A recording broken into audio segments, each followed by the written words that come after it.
안타깝고 허술했던 골드만삭스 투자 설명회. 5월 27일 골드만삭스가 진행한 투자 설명회가 화두가 되고 있습니다. 미국 경제 전망에 대한 설명이 주된 주제였는데 끝부분에 비트코인에 대한 부정적인 의견을 언급하였습니다.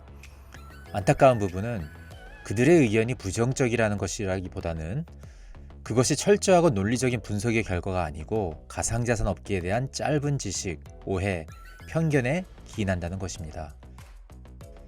골드만삭스는 자료를 통해서 비트코인은 자산군이 아니라고 결론 짓습니다.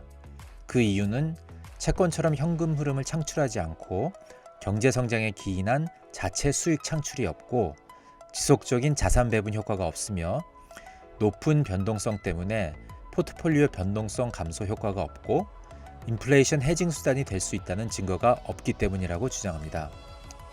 이는 사실과 크게 다릅니다. 귀금속, 원자재, 미술품 등 현금 흐름이나 자체 수익 창출이 없는 자산은 다수 존재합니다.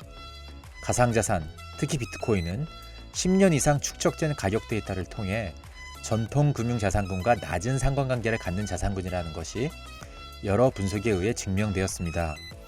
마코비츠의 포트폴리오 이론에 의하면 이는 곧 자산 포트폴리오에 편입했을 때 변동성 감소 효과가 있다는 것입니다. 인플레이션을 소비자 물가지수라고 좁은 의미로 정의한다면 그 해징 수단이 될 수 있었던 자산은 과거 20년 동안 어디에도 존재하지 않습니다. CPI가 그동안 지속적으로 낮았기 때문이죠.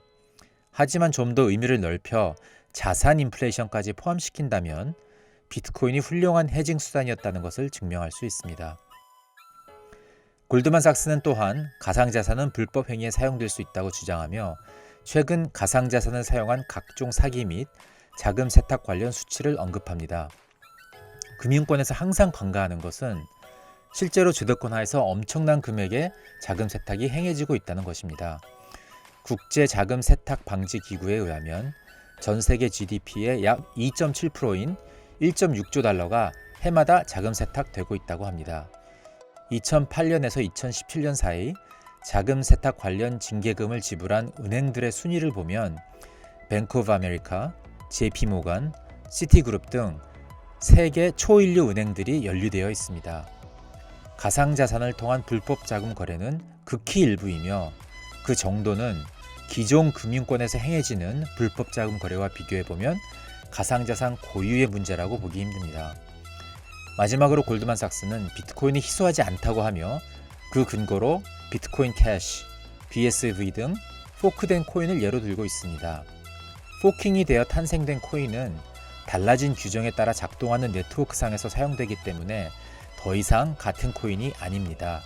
이는 마치 만원짜리 지폐를 반으로 잘라 남해안 어느 작은 섬 사람들끼리만 사용한다 한들 그 반쪽짜리 지폐는 그 외의 곳에서는 더 이상 쓸 수 없기 때문에 원화 역할을 하지 못하고 원화라고 할 수 없는 것과 같습니다.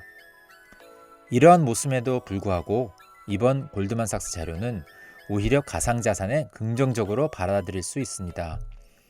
미국 경제 전망을 다루는 설명회에서 굳이 가상자산을 다루었다는 것은 투자자들의 확대되고 있는 관심을 반영한 것이라고 할 수 있기 때문입니다.